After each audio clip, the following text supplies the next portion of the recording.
하나의 말씀은 이사야 9장 1절로부터 7절까지의 말씀 교독합니다. 구약성경 977페이지입니다.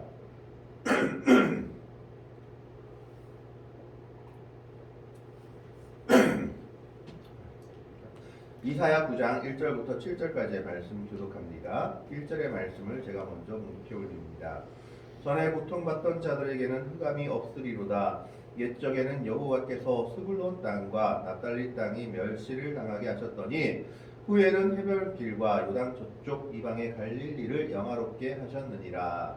그가 내가 백성에게 흠빛을 보고 사망의 멸진 땅에 거주하는 자에게 빛이 비치도다. 주께서 이 나라를 창성하게 하시며 그 즐거움을 더하게 하셨으므로 추수하는 즐거움과 탈취물을 나눌 때의 즐거움 같이 그들이 주 앞에서 즐거워하오니 이는 그들이 무겁게 모은 자들과 그들의 어깨에 진직과 그 앉은 자의 막대기를 주께서 꺾으시되 기비하는 날과 같이 하셨을 뿐이다. 어리러이 싸우는 군인들의 신과 피 묻은 겉옷이 불에 섬같이 살라지리니 이는 하나님과 우리에게 남고 하나들이 우리에게 주시고 되었는데 그의 어깨에는 정사를 배웠고 그의 이름은 기회자라 보사라 질문하신 하나님이라 영존하시는 아버지라 평강의 왕이라 할 것이니라. 7절의 말씀을 같이 읽습니다. 그 정사와 평강의 더함이 무궁하며 또 다윗의 왕자와 그의 나라에 군림하여 그 나라를 굳게 세우고 지금 이후로 영원히 정의와 공의로 그것을 보존하실 것이라. 만군의 여호와의 열심히 이를 이루시리라. 아멘. 구약에 보면 메시아 예언들이 많은데 이사야에서도 몇 가지를 찾아볼 수 있습니다. 그런데 특이하게는 이사야에는 메시아의 탄생에 대한 예언이 두 군데에 나타나 있습니다. 그것이 이사야 7장 14절, 우리가 잘 아는 처녀가 잉태하여 아들을 낳으리니 그 말씀이죠. 그 이름을 임마누엘이라 하리라. 그리고 오늘 본문 말씀이 메시아 탄생에 관한 이야기입니다. 그런데 오늘 9장 1절에서 7절의 말씀을 보면 한글 성경에는 없지만 영어 성경을 보면 한글 성경에 빠진 단어가 하나 있습니다. 영어 성경을 보면 9장 1절을 뭐로 시작하냐 하면 nevertheless, 그럼에도 불구하고라는 단어로 시작합니다. 이 단어가 한글 성경에는 개역이든지 개역 개정이든지 빠져 있는데 그럼에도 불구하고라는 이 단어가 왜 들어갔느냐? 그것은 바로 8장 마지막 절을 봐야 이해가 되는 부분입니다. 8장 마지막 절이 8장 22절입니다. 8장 22절은 이런 내용입니다. 땅을 굽어보아도 환난과 흑암과 고통의 흑암뿐이리니 그들이 심한 흑암 가운데로 쫓겨 들어가리라 라고 완전히 절망적인 이야기로 끝을 맺어놓고 9장에선 다시 소망의 말씀이 시작되는 겁니다. 그래서 9장 1절에는 한글 성경에 빠진 단어, 원어에는 있는 단어 nevertheless가 영어 성경에는 있지만 한글에는 빠져 있습니다. 그래서 9장 1절은 정확하게 말하자면 그럼에도 불구하고 이런 일들이 있을 것이다 라고 9장 1절부터 7절까지 내용을 말하고 있는 겁니다. 그렇다면 도대체 8장의 내용이 무슨 내용일까라는 겁니다. 8장의 내용은 한마디로 이야기하자면 북이스라엘 나라가 아수르한테 멸망당하는 것에 대해서 이사야가 예언한 내용입니다. 이 북이스라엘이 왜 아수르한테 멸망당했느냐? 이것을 또 알기 위해서는 이사야 7장까지의 내용으로 올라가야 합니다. 이사야 7장에 보면 이사야 선지자가 예언했던 때에 섬기던 왕들이 몇 명 있었습니다. 가장 먼저가 우시야 왕. 우시야 왕이 죽던 해에 이사야가 소명을 받았죠. 그것이 이사야 6장의 소명장입니다. 이것이 무엇을 뜻하냐 하면 우시야 왕은 남유다를 52년 동안이나 통치한 왕으로서 아주 훌륭하게 남유다를 다스리던 왕이었습니다. 그는 신앙도 좋은 왕이었습니다. 그렇게 훌륭하게 남유다를 다스리던 왕이 죽자 우시아나 그리고 이사야나 남유다의 백성들은 걱정이 태산 같았던 겁니다. 저렇게 훌륭한 왕이 죽었는데 이제 이 나라는 어떻게 될까 하는 걱정이 앞섰던 거죠. 그때 하나님께서 하늘을 바라봤을 때 이사야에게 소명을 허락하시면서 사람이 아니라 하나님께서 그 나라를 통치하신다라는 것을 알려주셨던 겁니다. 그리고 사실 우시아 다음 왕들은 우시아만큼 현명한 왕들이 아니었습니다. 우시아의 아들은 요담이었고 손자는 아하스 왕이었는데 둘 다 하나님을 제대로 섬기지도 못했을 뿐만 아니라 나라를 제대로도 다스리지 못했던 것이 성경에 그리고 역사에 기록되어 있습니다. 그럼에도 불구하고 하나님이 그들을 지켜주셨는데 이사야 7장에 보면 우시아 왕의 손자였던 아하스 왕이 전쟁을 준비하는 내용이 나옵니다. 이것은 그 당시 역사적인 배경을 봐야 합니다. 이 당시 역사적인 배경을 보면 성경에 나오는 아수라라는 나라가 고대 근동 지방의 새로운 강자로서 떠오르고 있었습니다.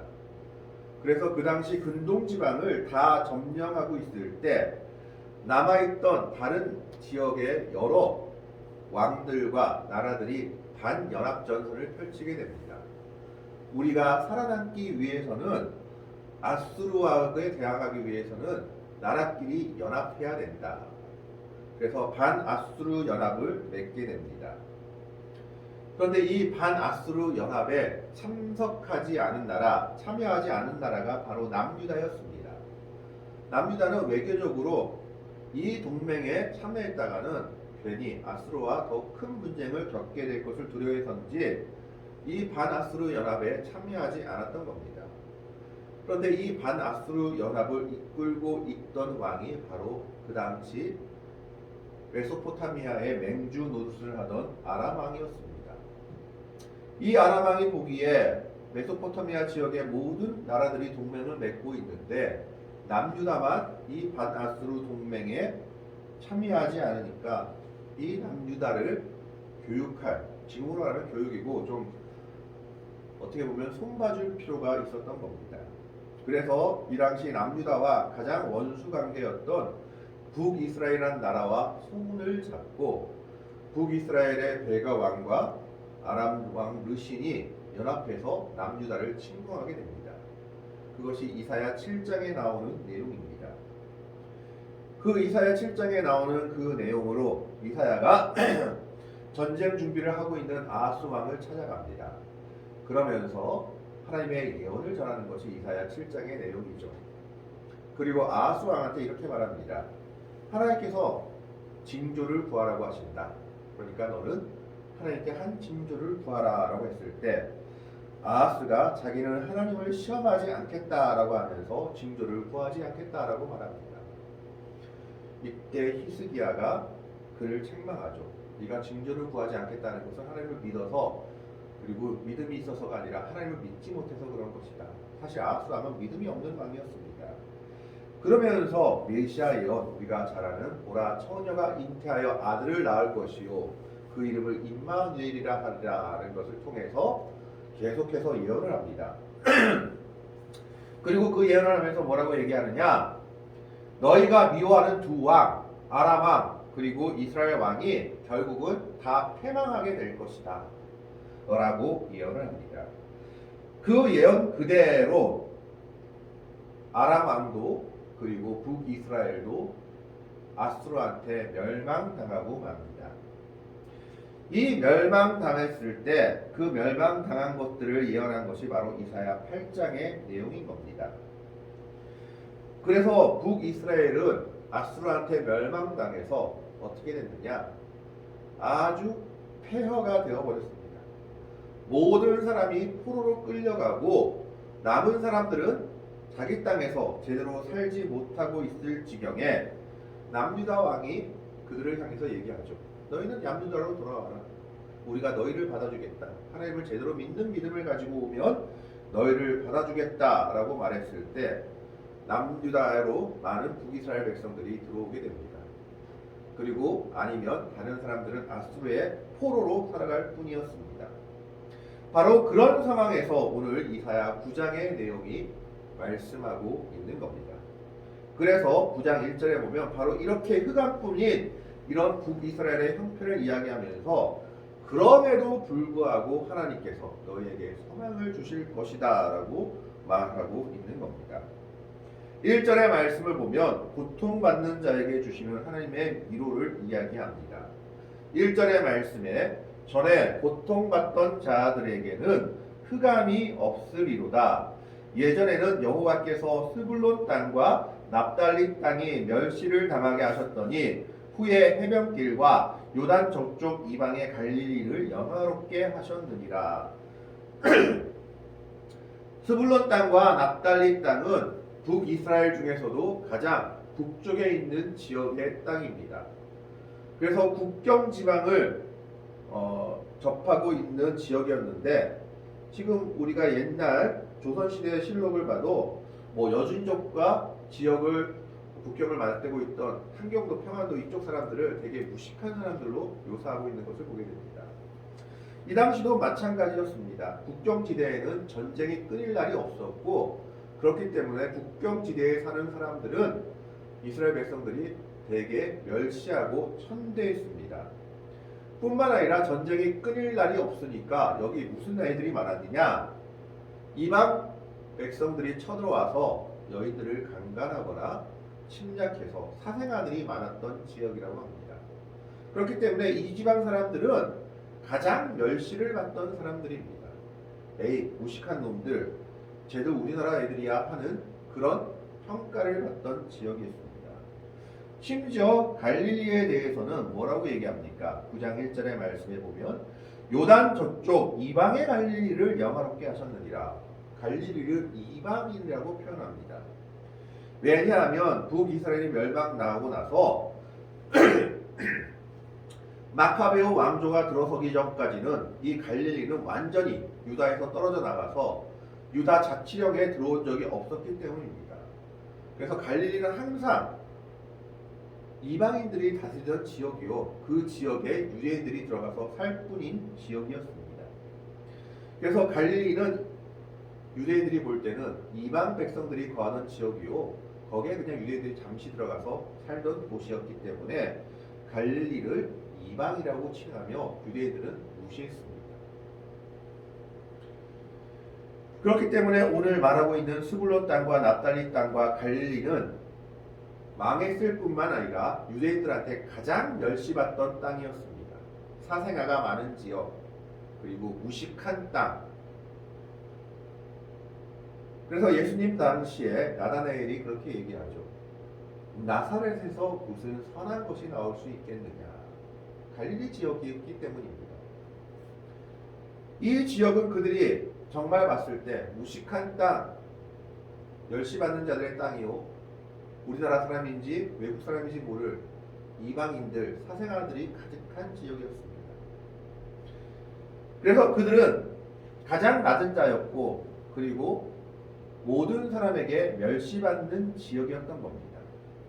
그런데 하나님께서는 그곳을 영화롭게 하겠다라고 1절을 통해서 말씀하고 있습니다. 고통받던 자들에게는 흑암이 떠나가며 여호와께서 스불론 땅과 납달리 땅이 멸시를 당하게 하셨더니 후에는 해변길과 요단 저쪽 이방의 갈릴리를 영화롭게 하셨느니라. 스불론 땅과 납달리 땅이 왜 영광을 얻었느냐? 예수님께서 사셨고 기적을 행하셨던 가버나움 지역이 스불론과 납달리 지역 경계에 있는 땅이었습니다. 그래서 예수님이 사역이 이쪽을 통해서 또 갈릴리를 통해서 나타났기 때문에 메시아의 사역들이 이곳을 통해서 하나님의 영광이 드러나게 될 것을 예언하고 있는 겁니다.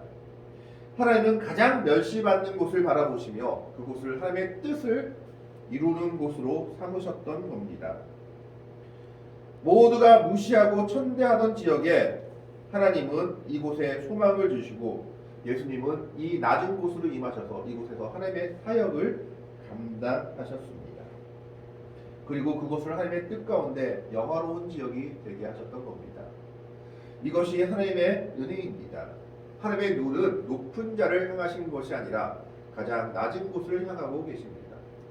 그 낮은 곳을 바라보시며 그 낮은 곳을 향해서 하나님의 백성들을 이끌어 가시며 주의 소망이, 주의 예언이 그 땅을 통해서 이루어지게 하신 겁니다.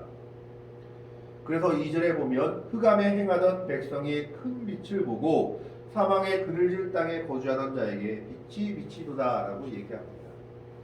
이스라엘 백성들이 완전히 버렸던 땅인 스불론 땅과 납달리 땅과 갈릴리에 주님의 사역이, 예수님의 놀라운 일들이 나타나면서 그곳이 빛이 비치는 지역, 하나님의 영광이 나타나는 지역이 된 겁니다. 그래서 그 말씀을 3절에 이렇게 얘기하고 있습니다. 주께서 이 나라를 창성하게 하시며 그 즐거움을 더하게 하셨으므로 추수하는 즐거움과 탈취물을 나눌 때의 즐거움 같이 그들이 주 앞에서 즐거워하오니. 하나님께서 하나님의 백성들의 나라를 강대하게 하실 것이다. 지금은 비록 너희들이 압제받고 멸시받고 천대받지만 하나님의 소망이 그 땅에 나타날 때, 메시아의 놀라운 일들이 그 땅을 통해서 이루어질 때 너희는 놀라운 일들을 맛볼 수 있을 것이요 놀라운 은혜들을 맛볼 수 있을 것이다. 그 은혜가 어떤 것과 같으냐? 어떤 나라가 강성한 나라가 되어서 추수할 때의 즐거움을 얻고 그리고 여러 나라들을 정복하고 탈취물, 즉 노량물을 얻는 그런 즐거움 같은 은혜가 너희에게 있을 것이다 라는 겁니다. 그리고 그때가 언제와 같은지 4절에 이렇게 얘기합니다. 이는 그들이 무겁게 맨 멍에와 그들의 어깨의 채찍과 그 압제자의 막대기를 주께서 꺾으시되 미디안의 날과 같이 하셨습니다. 이 미디안이라고 하는 때는 언제의 때를 얘기하냐면 사사기 시대 때, 기드온 시대 때를 이야기합니다. 사사기를 보면 기드온 시대 때 이스라엘 백성들이 미디안한테 압제를 받아서 20년 동안 고통을 받습니다. 그래서 기드온도 미디안을 군대를 피해서 동굴에서 몰래 포도주 즙을 받다가 하나님의 부름을 받게 되죠. 그리고 이 기도를 통해서 하나님께서 어떻게 하셨습니까? 미디안의 압제에서 이스라엘을 벗어나게 하셨습니다. 300이란 적은 군사로 15만 명에 가까운 미디안의 군대를 이기게 하신 것이 사사기에 기록되어 있습니다. 정확하게 14만 5천 명입니다. 이 미디안이 이스라엘 백성들을 20년 동안 추수도 하지 못하게 하고 먹을 것도 제대로 먹지 못하게 했던 그때처럼 지금 너희들의 삶이 그 멍에를 메고 재칙을 맞고 압제자의 막대기를 네 등에 짊어진 것 같이 살고 있지만 하나님의 소망인 메시아가 이 땅에 오실 때 미디안의 날과 같이 그 모든 것이 끊어지게 될 것이다 라고 이사야가 예언하고 있는 겁니다. 우리가 이 땅을 살아갈 때 정말 미디안의 날과 같이 어떻게 보면 사단이 우리에게 준 먼 멍에와 또 이 땅의 어려움과 아픔 속에서 살아가고 있습니다. 그러나 우리가 소망 되신 예수님을 우리 안에 품고 믿음 안에 살아갈 때 하나님께서는 그 미디안의 모든 압제의 모습들을 꺾어버리신다고 예언하고 있는 겁니다. 소망을 주신 주님께서 우리에게 그 말을 하고 있는 겁니다. 그래서 그때가 평화의 날이 이루어질 것을 5절의 말씀에 얘기하고 있는데 어지러이 싸우는 군인들의 신과 피 묻은 겉옷이 불에 섬같이 살라지리라. 군인들의 신과 피 묻은 겉옷이 살라진다는 것은 전쟁의 때가 지나가고 평화의 때가 온다라는 것을 말하고 있는 겁니다. 그러면 이 일들이 누구를 통해서 이루어지냐? 그것이 6절에 나오고 있습니다. 6절의 말씀을 한번 같이 읽어볼까 합니다. 6절의 말씀 같이 읽습니다. 6절을 한번 틀어주세요. 하은아, 6절을 한번 틀어주시길 바랍니다. 6절의 말씀을 같이 읽습니다. 시작. 이는 한 아기가 우리에게 낳고 한 아들을 우리에게 주신 바 되었는데 그의 어깨에는 정사를 메었고 그의 이름은 기묘자라 모사라 정능하신 하나님이라 영존하시는 아버지라 평강의 왕이라 할 것임이라. 하나님께서 우리에게 주신 한 아기, 우리에게 주신 한 아들이 이 일을 이룰 것이다 라고 이사야는 예언하고 있는 겁니다. 그분이 바로 아기 예수로 이 땅에 오신 예수님이십니다. 이 예수님에 대해서 이사야가 뭐라고 얘기하느냐? 죄송합니다. 그의 어깨에는 정사를 메었다라고 합니다. 정사라는 것은 거버넌트, 다스림, 통치하심을 의미합니다. 그 아들이 우리를 통치하게 되고 다스리게 되실 것인데 그 이름을 뭐라고 얘기하느냐? 기묘자라, 모사라, 전능하신 하나님이라, 영종하시는 아버지라, 평강의 왕이라 할 것입니다. 기묘자라, 모사라를 따로 떨어뜨리기도 하고 영어에서는 같이 붙이기도 합니다. 기묘자라고 말했을 때는 원더풀이라고 얘기하고 모사는 카운셀러라고 얘기합니다. 이것을 붙여서 원더풀 카운셀러, 기묘한 모사라고 얘기하기도 합니다. 그러면 기묘자라는 뜻은 무엇일까요? 기묘자라는 뜻은 하나님의 놀라운 이적들을 행하시는 분이다라는 겁니다. 예수님께서는 이 땅에 오셔서 하나님의 놀라운 이적들을 행하시며 병자를 고치시며 놀라운 일들을 행하셨습니다. 바로 그분이 아기 예수로 이 땅에 오신 예수님의 모습이었습니다. 모사라고 했을 때 영어로 카운셀러라고 하는데 카운셀러라는 말은 상담자라는 말을 뜻하고 있습니다. 그런데 이 말은 무슨 말과 비슷하느냐? 보혜사라는 말과 거의 동일한 단어입니다. 파라클레이토스가 보혜사를 가리키는데 파라클레이토스는 곁에서 함께 위로하는 자, 상담하는 자라는 뜻을 갖고 있죠. 그래서 그 예수님은 이 땅에 오셔서 하나님의 놀라운 이적들을 우리에게 행하실 뿐만 아니라 우리와 함께 하시며 우리의 모든 것을 아시고 우리의 고민들을 들어주시고 상담하고 해결해 주시는 분이시다라는 것을 그의 이름을 통해서 말하고 있는 겁니다. 그런데 그 아기는 결국 누구냐? 전능하신 하나님이다. 영존하시는 아버지다. 결국 그가 하나님이다라는 것을 얘기하고 있죠. 성자 예수님은 성자 하나님이 어린아기 예수님의 모습으로 왔다라는 겁니다. 뿐만 아니라 그는 평강의 왕이 될 것임을 얘기하고 있습니다. 평강의 왕이라 할 것임이며 앞에 말씀한 것처럼 8장 22절 보면 땅을 굽어보아도 환난과 흑암과 고통이 흑암뿐이리니 그들이 심한 흑암 가운데로 쫓겨 들어가리라 하는 정말 북이스라엘이 아수르한테 멸망당하고 나서 어디에도 소망이 없던 어디에도 참으로 평강이 없던 그 땅에 예수님이 오심으로 말미암아 진정한 평강을 이룰 것이다 라는 것을 그의 이름을 통해서 말씀하고 있는 겁니다. 예수님은 이 땅에 기묘자로 모사로 전능하신 하나님으로 영존하시는 아버지로 평강의 왕으로 오셨습니다. 그분은 우리를 다스리고 통치하시면서 우리에게 놀라운 일들을 행하실 뿐만 아니라 우리의 상담자가 되셔서 우리의 모든 문제들을 기억하시며 들으시며 해결해 주시는 분이십니다. 그분은 성자 하나님으로서 우리와 함께 하시며 이 어지럽고 힘든 세상 속에서 우리에게 진정한 평강을 주시는 분으로 오신다라는 것을 이사야가 예언하고 있는 겁니다. 그리고 그 나라와 평강은 영원할 것임을 7절 말씀을 통해서 얘기합니다.